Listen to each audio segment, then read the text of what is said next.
Diamo ora la definizione di numeri concordi e discordi. Due numeri interi si dicono concordi se hanno lo stesso segno. Si dicono discordi invece se hanno il segno opposto.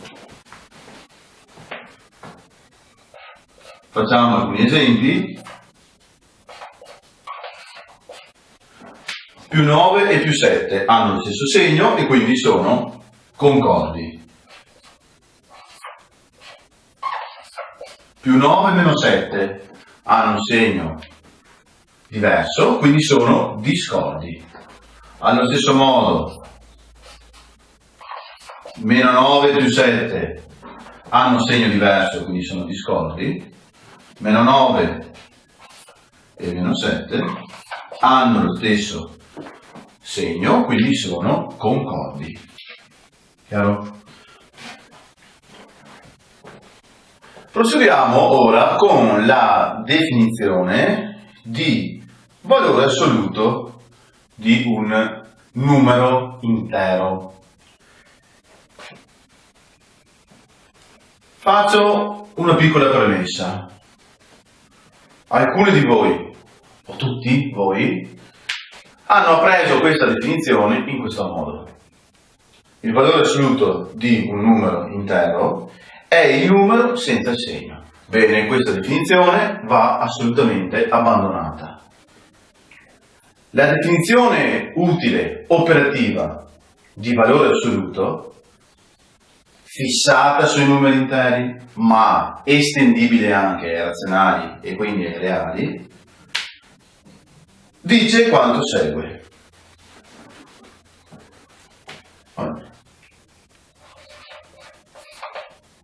Sia x un numero intero, va bene?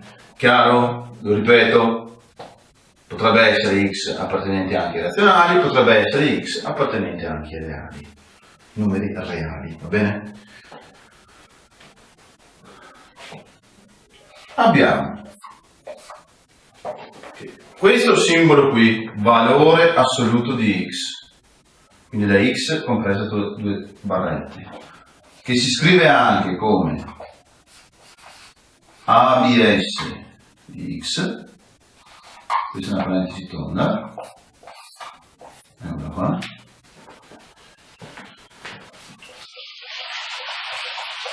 è valore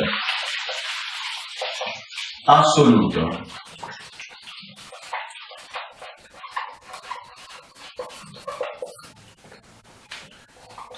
di x quando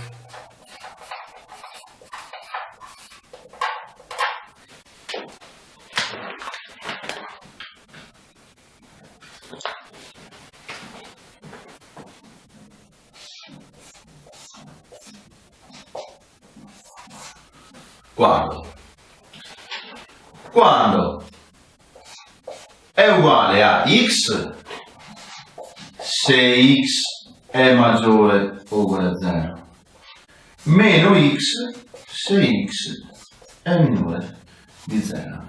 Ripeto, è importantissima questa definizione. Va bene? Cosa significa questa definizione? Andiamo a fare due esempi. L'esempio del valore assoluto di un numero negativo e l'esempio del valore assoluto di un numero positivo. Supponiamo che sia x uguale a più 6. Quanto vale il valore assoluto di più 6? Più 6 è un numero positivo e quindi il valore assoluto di x è uguale a 6.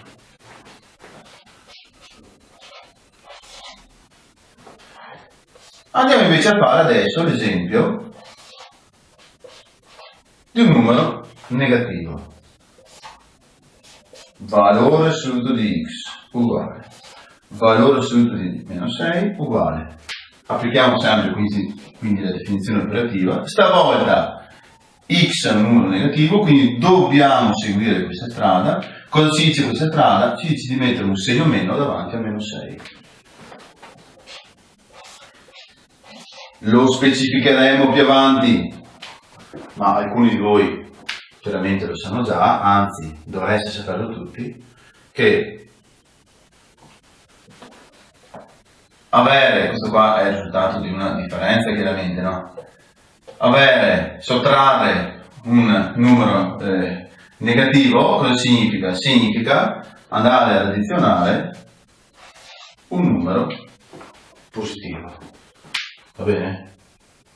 Detto in modo grezzo, un meno davanti a una parentesi va a cambiare di segno a tutti i numeri all'interno della parentesi stessa, detta così in modo grezzo, va bene? Però la cosa più corretta da dire è sottrarre un numero negativo significa addizionare un positivo, va bene? Chiaro che stiamo parlando, sembra banale, ma occorre fare questa considerazione, d'accordo? Anche per omogeneità dei contenuti. Chiaro? Quindi in ogni caso abbiamo visto che questa definizione funziona. Va bene?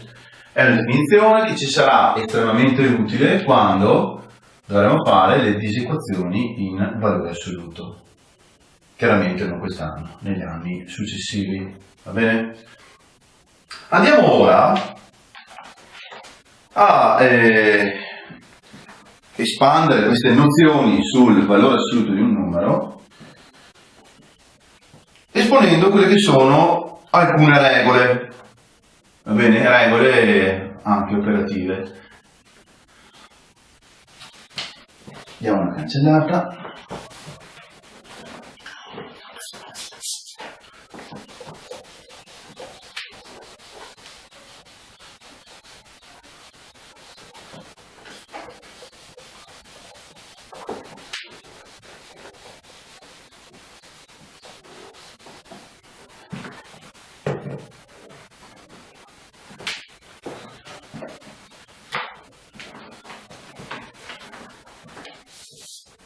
La prima regola sul valore assoluto di un numero dice quanto segue. Il valore assoluto di un numero, in questo caso stiamo parlando di interi, ma ripeto, tutte queste considerazioni sono estendibili anche a razionali e reali. Il valore assoluto di un numero è sempre maggiore o uguale a 0, banale, direi. Va bene? Non abbiamo problemi che da questo operatore, dell'operatore valore assoluto, si trovi un numero minore di 0. Seconda regoletta. Il valore assoluto di un numero A è uguale a 0 se e soltanto se, questa questa doppia freccia significa se e soltanto se, A è uguale a 0. Giova sottolineare che il significato di questa doppia implicazione lo conosciamo già. È quella famosa condizione necessaria e sufficiente, va bene, che abbiamo affrontato nella legge di annullamento del prodotto. D'accordo? Provate a recuperare la definizione della legge di annullamento del prodotto, andate un attimo ad analizzare quella che è la condizione necessaria e sufficiente, quindi queste implicazioni in andata e l'implicazione in ritorno, quindi una condizione sufficiente e condizione necessaria, va bene, e applicate questa stessa identica definizione alla regola appena esposta. Chiaro? Regola che risulta comunque banale, va bene? Il valore assoluto di un numero è uguale a 0 se e soltanto se A è uguale a 0. Non ci può essere una situazione diversa da questa. Regola numero 3. Il prodotto del valore assoluto di un numero, prodotto tra due fattori, il valore assoluto, è uguale al prodotto dei fattori presi singolarmente come loro valore assoluto. L'esempio numerico è semplice.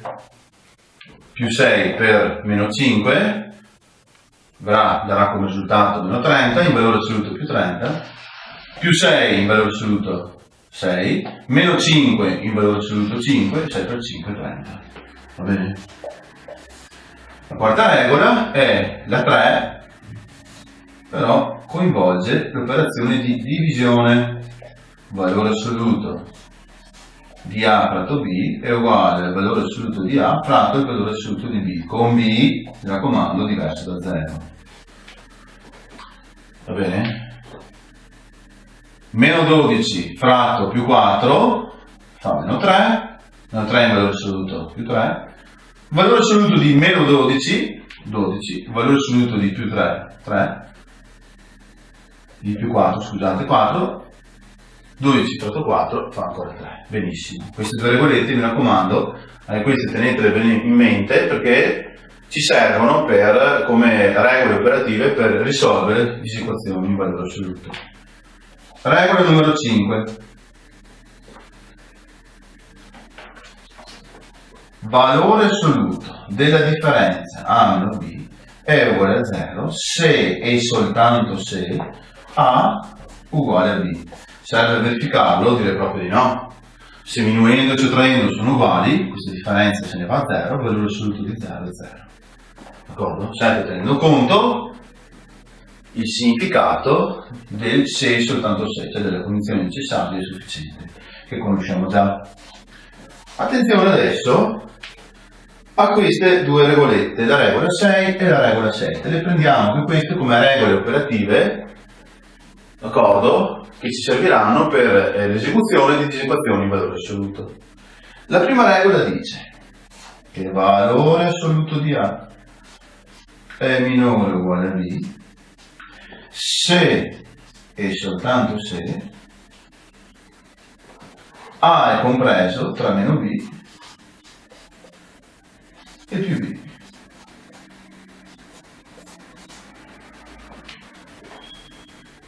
Per fare un esempio numerico, provate a mettere B uguale a 7. D'accordo?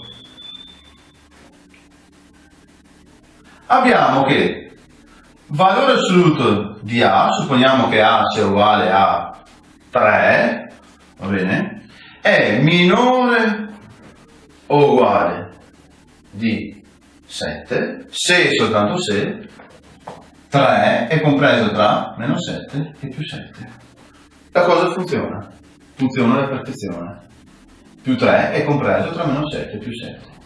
Possiamo mettere A anche come un valore negativo, meno 5, ok? Valore assoluto di meno 5 è 5, 5 è minore o uguale a 7, perfetto. Se e soltanto se, meno 5 è compreso tra meno 7 e più 7, sì. La cosa veramente funziona. Chiaro? Andiamo alla seconda regoletta, molto ma molto utile. Valore assoluto di A è maggiore o uguale a B se soltanto se A è minore o uguale di meno B unito A maggiore o uguale di più B.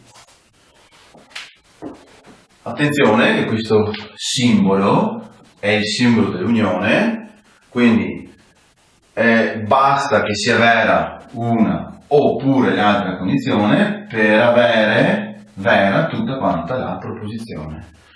Facciamo un esempio. B uguale a 5, d'accordo? Valore assoluto di A, facciamo un esempio, A uguale a meno 7, è maggiore o uguale a B. Certo, meno 7 in valore assoluto è uguale a 7, d'accordo? Va bene? Andiamo a destra della nostra doppia implicazione e vediamo. Meno 7 è minore o uguale di meno 5, certo, ci siamo, è vera questa condizione. Se invece prendevamo un numero positivo, d'accordo? Supponiamo più 7, A uguale a più 7, sempre B uguale a 5, più 7 in valore assoluto è 7, 7 è maggiore o uguale a 5, perfetto. Vediamo un po', questo non ci serve più, andiamo qui, 7 è maggiore o uguale a 5. La regola funziona, d'accordo? Basta che sia vera o una o l'altra, d'accordo? Adesso andiamo a scrivere due regolette, la numero 8 e il numero 9, che richiedono un minimo di verifiche numeriche. Lo vedremo quindi nel prossimo video, dato che la cosa non è assolutamente breve.